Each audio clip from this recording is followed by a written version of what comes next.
First question देखिए, if the monochromatic source in Young's double slit experiment is replaced by white light then interference pattern पे comment करनी है। तो हल्का सा अपन रिकॉल करते हैं। वाइड एसी में क्या होता है कि यहाँ हमने इक्वल सेपरेशन पर ये दो स्लिट ले रखी हैं। इनिशियली दोनों सेम फेज में हैं, ठीक है, दोनों सोर्सेज पे जो वेव आ रही हैं वो सेम फेज में है। ऐसे में सेंटर पे जो वेव आएंगी हमारे पास दोनों से ही, S1 से जो वेव आएगी और S2 से जो वेव आएगी, दोनों के लिए पाथ की लेंथ सेम होगी, तो पाथ डिफरेंस 0 आएगा, इसलिए वहाँ बनता है सेंट्रल मैक्सिमा। क्लियर। बाकी अदर मैक्सिमाज के लिए जो हाइट आती है वो आती है n lambda capital dy small D. Small D है जो स्लिट्स के बीच का सेपरेशन, और कैपिटल जी जो है वो स्लिट्स की स्क्रीन के साथ डिस्टेंस है। मिनिमाज की अगर मैं हाइट की बात करूं तो ये आता है odd multiple of lambda y2 dy/d, ये मिनिमाज की हाइट होती है। क्लियर। अब ऐसे में बोला है कि अगर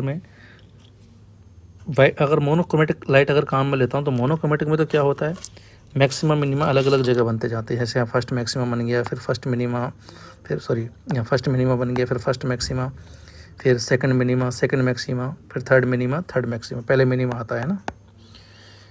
तो अलग अलग बनते हैं और इस तरीके से हमको फ्रिंजेस नज़र आती हैं। अब सवाल ने बोला है कि अगर इसमें हम वाइट लाइट काम में ले लें तो क्या होगा। अब वाइट लाइट मतलब एक पॉलीक्रोमेटिक लाइट, और इसमें पूरे के पूरे वेवग्योर की 7 कलर्स की हमारे पास ये लाइट अवेलेबल होंगी। तो होगा क्या, पहले सेंटर पे ऑब्जर्व करते हैं। सेंटर पे रेड कलर एक्स पाथ चलेगा यहाँ से, तो यहाँ से भी रेड कलर एक्स पाथ चलेगा, डेल्टा एक्स 0 आएगा, ठीक है। रेड कलर के लिए भी डेल्टा एक्स 0 आएगा दोनों जगह के लिए, मतलब रेड कलर का मैक्सिमम बनेगा। यहाँ से अगर हमारे पास ग्रीन कलर चलेगा, एक ग्रीन कलर यहाँ से आएगा तो उनके लिए भी डेल्टा एक्स 0 आएगा, उनका भी मैक्सिमम बनेगा। तो यहाँ सारे के सारे कलर्स का मैक्सिमम बनेगा। तो सेंटर पे जब सारे कलर्स का मैक्सिमम मिल जाएगा, मतलब सारे कलर जो है वो अच्छी खासी इंटेंसिटी में अवेलेबल होंगे, तो फिर से वो मिक्स होकर के वो वाइट कलर ही बना लेंगे। मतलब एक चीज़ तो क्लियर है कि अगर वाइड एसी के एक्सपेरिमेंट में अगर वाइट लाइट यूज की जाए तो सेंटर पे जो बनेगा दैट विल बी मैक्सिमा, और वो वाइट कलर का होगा। क्लियर। बाकी जगहों पे अगर अपन बात करें तो क्या होगा, तो बाकी जगहों पर अपन देखें तो मैक्सिमा की वैल्यू आई है ये, मैक्सिमा की हाइट होती है ये।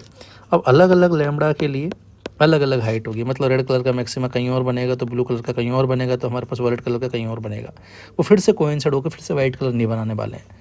मतलब क्या होगा, केवल सेंटर पर ही अपन को वाइट फ्रिंज नज़र आएगी, उसके अलावा अलग अलग जगह पे रेड ब्लू सब अलग अलग फ्रिंजेस नज़र आने वाली हैं। तो पैटर्न क्या होगा, सेंटर पे वाइट और बाकी जगह पे उसके चारों तरफ हमारे पास क्या नज़र आएंगी, कलरफुल फ्रिंजेस नज़र आएंगी। क्लियर है इतना। इवन वाइट कलर अपन काम ही इसलिए लेते हैं, वाइट कलर की लाइट वाइड एसी में काम ही इसलिए ली जाती है कि सेंट्रल मैक्सिमा को लोकेट किया जा सके कि वो कहाँ बनेगा। अब ऐसे में ऑप्शंस पढ़ते हैं। Interference pattern will disappear, no, वो होगा।